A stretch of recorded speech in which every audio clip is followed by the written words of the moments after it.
नमस्कार मित्रों, आज हमारा प्रकरण है कक्षा 10 विषय हिंदी व्याकरण के अंतर्गत एक प्रकरण लिया है क्रिया, जिसका शाब्दिक अर्थ होता है करना या होना।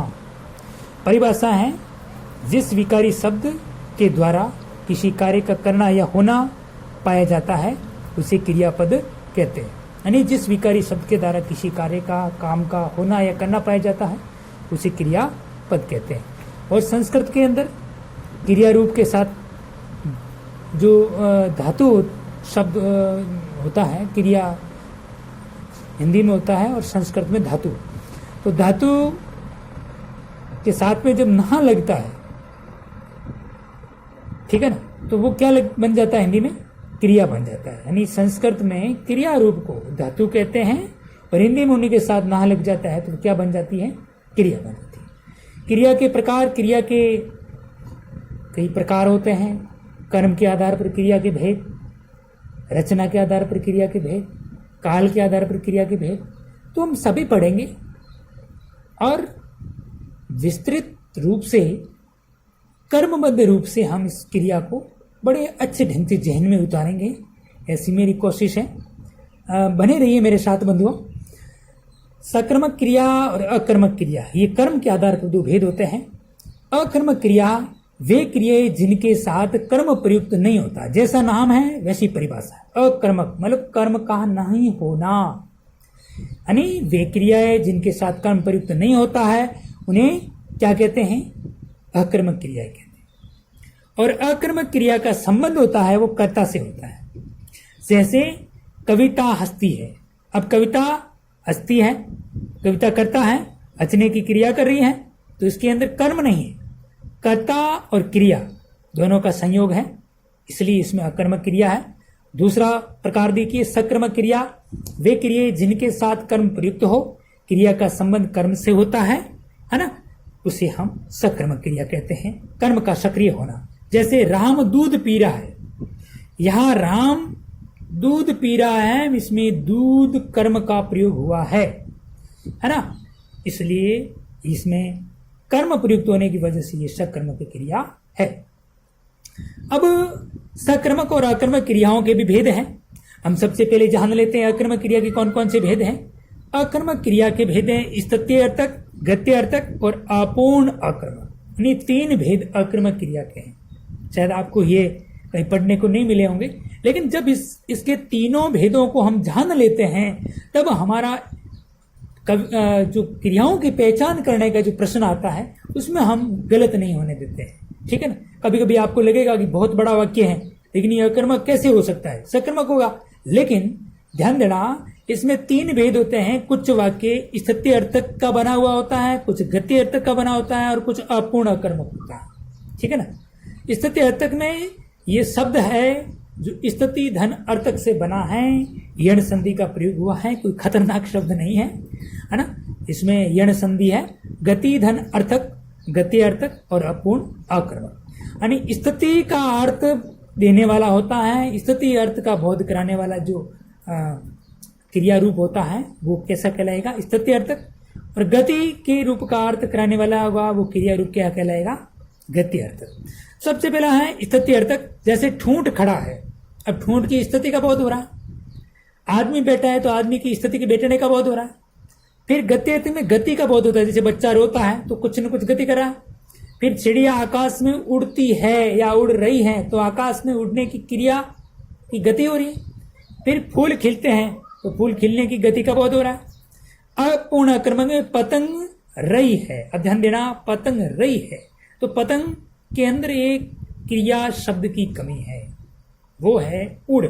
उड़ शब्द नहीं, पतंग उड़ रही शब्द जुड़ेगा तो ये पूर्ण अकर्मक हो जाएगा, लेकिन जब ये शब्द की कमी है तब ये क्या रहेगा? अपूर्ण अकर्मक। अभी सकर्मक क्रिया के भेद जानते हैं। सकर्मक क्रिया के दो भेद है, एक तो एक कर्मक क्रिया, एक द्विकर्मक क्रिया। एक कर्म का मतलब वह क्रिया है जिसमें एक कर्म प्रयुक्त हो, और द्विकर्मक क्रियाएं वे क्रियाएं जिसमें दो कर्म प्रयुक्त हो, है ना। जैसे एक कर्म क्रिया को उदाहरण देखिए, कृष्ण बांसुरी बजा रहा है, ठीक है ना। अब बांसुरी एक कर्म है, कृष्ण करता है, बांसुरी कर्म है, बजा रहा क्रिया है। राम दूध पी रहा है तो राम करता है, दूध कर्म है और पीने की क्रिया हो रही है, रा है सही क्रिया है ना। इसमें क्या है, एक कर्म का प्रयोग हुआ है। दी कर्म में देखिए दो कर्म का प्रयोग हुआ। जैसे अध्यापक जी छात्रों को हिंदी पढ़ा रहे हैं तो एक तो छात्र कर्म हो गया, एक हिंदी हो गया, तो दोनों कर्म हो गए। फिर सुमन बच्चे को दूध पिला रही है तो दो कर्म प्रयोग हो गए ना, एक तो दूध, एक बच्चा, एक दूध। अब ध्यान देना है कि मुख्य कर्म कौन सा होता है और गौण कर्म कौन सा होता है। जो सजीव होता है वो गौण कर्म होता है और सजीव कर्म पहले आता है, ठीक है ना। और जो निर्जीव होता है वो मुख्य कर्म होता है जो बाद में आता है। जैसे बच्चा है तो सजीव है और इसके साथ में को लगा होता है, छात्र सजीव है, को लगा हुआ है, मतलब है सजीव कर्म होगा उसके साथ में को शब्द लगा हुआ होता है। और निर्जीव कर्म होता है वो मुख्य कर्म होता है, जैसे हिंदी है, दूध है, ये क्या है, मुख्य कर्म है। इस प्रकार हमने जाना अक्रमक और सक्रमक क्रियाओं के उदाहरण सहित भेदों का स्पष्टीकरण। अब हम जान लेते हैं कि अब क्रिया का उदाहरण आ गया तो उस क्रिया के उदाहरण को हम किस प्रकार से पहचान करेंगे कि यह सक्रमक भेद है या आक्रमक भेद है। इस रूप को जानने के लिए हम कुछ शानदार ट्रिक्स का प्रयोग करेंगे जिससे हमें ये आक्रमक और सक्रमक क्रियाओं के उदाहरण अच्छे ढंग से समझ में आ जाए। मित्रों लीजिए, यह है सक्रमक आक्रमक क्रिया रूप को जानने के लिए कुछ प्रश्न करने होंगे। जैसे पहला उदाहरण है कुत्ता भौंकता है। अब क्रिया है कुत्ता भौंकता है। अब इस क्रिया से दोनों प्रश्न करने हैं, एक तो क्या और एक किसको से। अब इसके संदर्भ में जब क्या से हम प्रश्न करेंगे तो इसका उत्तर हमेशा कैसा आना चाहिए, निर्जीव आना चाहिए। जो इस वाक्य से मिलेगा हमें उत्तर वो कैसा आना चाहिए, निर्जीव आना चाहिए। तब तो माना जाएगा कि पहले का उत्तर सही। किसको से प्रश्न करेंगे तो हमारा उत्तर सजीव आना चाहिए और हम जानेंगे कि हमारा उत्तर मिल गया। जब किसको का उत्तर सजीव नहीं मिलता है तो उत्तर नहीं है। क्या का उत्तर निर्जीव नहीं मिलता है तो क्या का उत्तर भी नहीं मिला।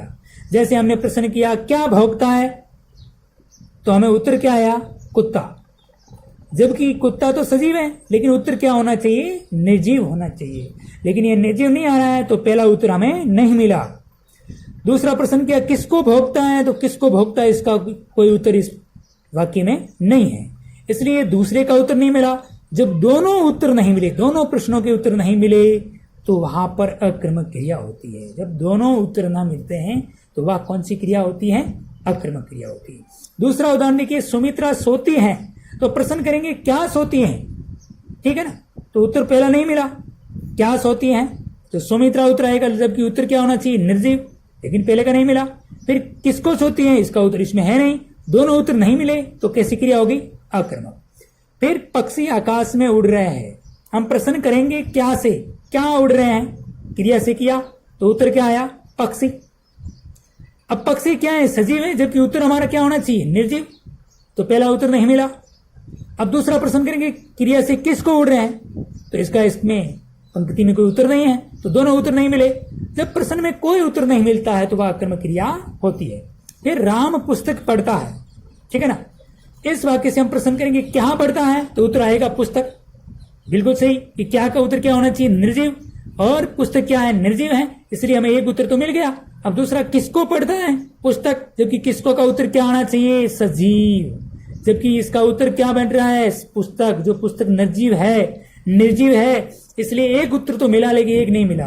जब दोनों में से कोई एक उत्तर मिले या दो ही मिले तो वहां पर कैसी क्रिया हो जाएगी, सकर्मक क्रिया है। मतलब दोनों में से एक उत्तर मिलता है तो भी सकर्मक है, तो दो ही मिलते हैं तो भी सकर्मक है। अब दूसरा 5वां उदाहरण देखिए मेरा, अध्यापक जी छात्रों को भूगोल पढ़ा रहे हैं। अब प्रश्न करेंगे क्या पढ़ा रहे हैं तो उत्तर क्या आएगा, भूगोल पढ़ा रहे हैं। अब भूगोल भी क्या है, निर्जीव है, तो हमें एक उत्तर मिल गया, बिल्कुल सही कि क्या का उत्तर निर्जीव होना चाहिए और भूगोल निर्जीव है। अब दूसरा प्रश्न किसको पढ़ा रहे हैं तो उत्तर आ गया छात्रों को, तो छात्र क्या है, सजीव, जब किसको का उत्तर क्या आना चाहिए, सजीव, तो दोनों उत्तर मिल गए। यानी क्या से प्रश्न किया उसका भी उत्तर मिला, किसको से प्रश्न किया उसका भी उत्तर मिला। जब दोनों प्रश्नों के उत्तर मिलते हैं तो वहां कौन सी क्रिया होती है, सकर्मक क्रिया। ठीक है, तो ये क्रियाओं को पहचानने का दोनों प्रश्न करने का एक शानदार ट्रिक्स है। इसे हम पहचान कर सकते हैं कि कौन सी क्रिया सकर्मक है या आक्रमक है। अब कुछ प्रश्न है आपके सामने अभ्यास के लिए, आप इसको करना और प्रयास करना कि कितने सही होते हैं। पहला प्रश्न है, क्रिया को परिभाषित कीजिए। इसी वीडियो के अंतर्गत शुरुआत में बताया गया है, कर्म के आधार पर क्रिया के भेद बताइए। तीसरा है, एक कर्मक व द्विकर्मक क्रिया में अंतर स्पष्ट कीजिए।